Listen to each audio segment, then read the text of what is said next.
We had moved everything out. Open up the front door and I smell this horrible stench. And I was like, oh my goodness. I go into the house and it's very strong sewer type smell. Go into the basement.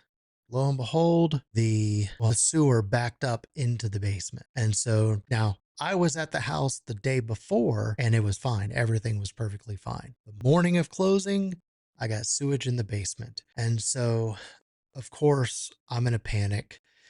Immediately called the realtor on the other side for the buyer, let them know of the problem, and we were able to come to a resolution, thankfully. So, but had I not checked and had the buyer not done a walkthrough hours before closing, then we would have signed all the paperwork. He would have gotten the keys, and then he would have went to his new home, opened up the front door, and been surprised with the sewage smell and all of the raw sewage that was backed up into the basement. And I you know I wouldn't have known about it because I wasn't there the morning of, and then he wouldn't have known about it because he didn't do a final walkthrough. So luckily I went and I was able to report it to the buyer, and we were able to come up with a resolution. He was into construction, and so he sent his plumber out, and the plumber gave an estimate, and we agreed on a price, and we were still able to close that day. But that